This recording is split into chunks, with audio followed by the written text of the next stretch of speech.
अध्याय 14 विश्राम के दिन आतिथ्य सत्कार। ईसा किसी विश्राम के दिन एक प्रमुख फरीसी के यहां भोजन करने गए। वे लोग उनकी निगरानी कर रहे थे। ईसा ने अपने सामने जलोदर से पीड़ित एक मनुष्य को देखकर शास्त्रियों तथा फरीसियों से ये कहा, विश्राम के दिन चंगा करना उचित है या नहीं? वे चुप रहे। इस पर ईसा ने जलोदर पीड़ित का हाथ पकड़कर उसे अच्छा कर दिया और विदा किया।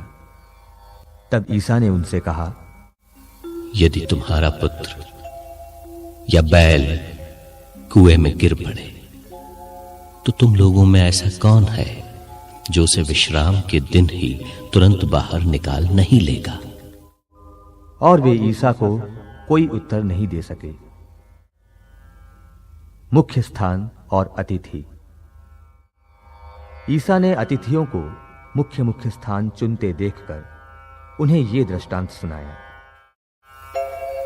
विवाह में निमंत्रित होने पर सबसे अगले स्थान पर मत बैठो, कहीं ऐसा ना हो कि तुमसे प्रतिष्ठित कोई अतिथि निमंत्रित हो और जिसने तुम दोनों को निमंत्रण दिया है वो आकर तुमसे कहे, इन्हें अपनी जगह दीजिए, और तुम्हें लज्जित होकर सबसे पिछले स्थान पर बैठना पड़े।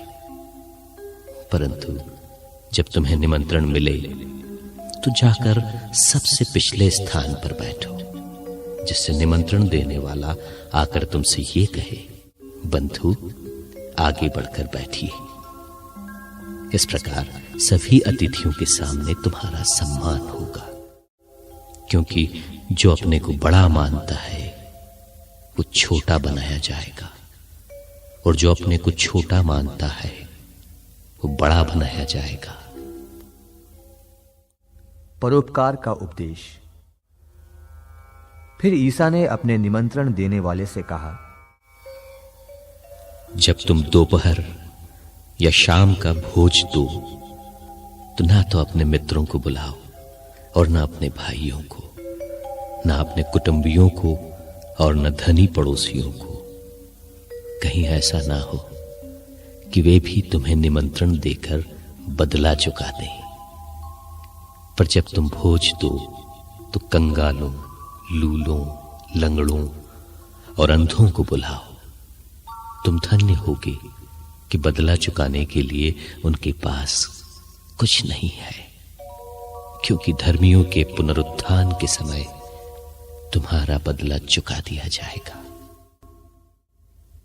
भोज का दृष्टांत।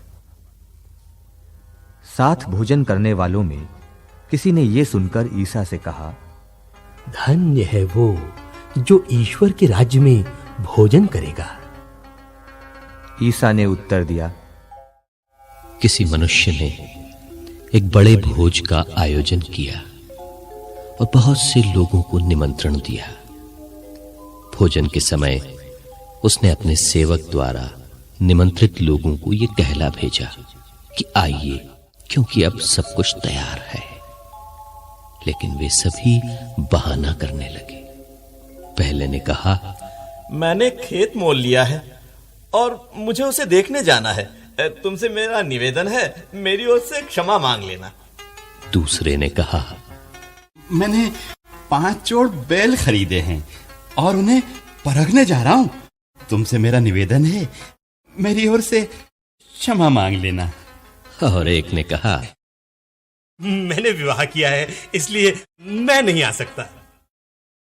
सेवक ने लौटकर ये सब स्वामी को बता दिया।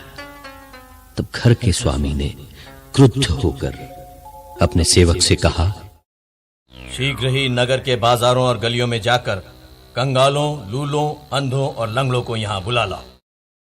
जब सेवक ने कहा, स्वामी, आपकी आज्ञा का पालन किया गया है, तब भी जगह है।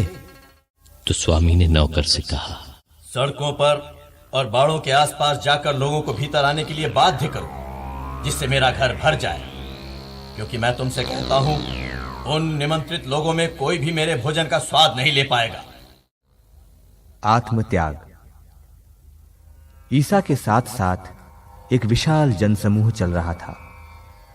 उन्होंने मुड़कर लोगों से कहा, यदि कोई मेरे पास आता है और अपने माता पिता, पत्नी, संतान, भाई बहनों और यहां तक कि अपने जीवन से बैर नहीं करता, तो वो मेरा शिष्य नहीं हो सकता।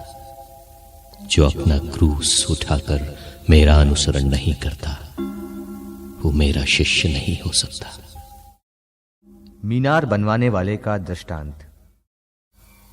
तुम में से ऐसा कौन होगा जो मीनार बनवाना चाहे और पहले बैठकर खर्च का हिसाब न लगाए और ये न देखे कि क्या उसे पूरा करने की पूंजी उसके पास है? कहीं ऐसा ना हो कि नींव डालने के बाद वो पूरा ना कर सके और देखने वाले ये कहते हुए उसकी हंसी उड़ाने लगे, इस मनुष्य ने निर्माण कार्य तो प्रारंभ किया, किंतु ये उसे पूरा नहीं कर सका। युद्ध करने वाले राजा का दृष्टांत।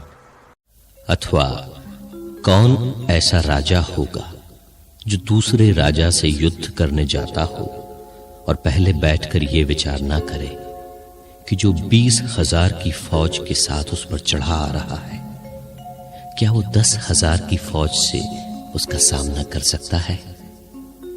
यदि वो सामना नहीं कर सकता, तो जब तक दूसरा राजा दूर है, वो राजदूतों को भेजकर संधि के लिए निवेदन करेगा।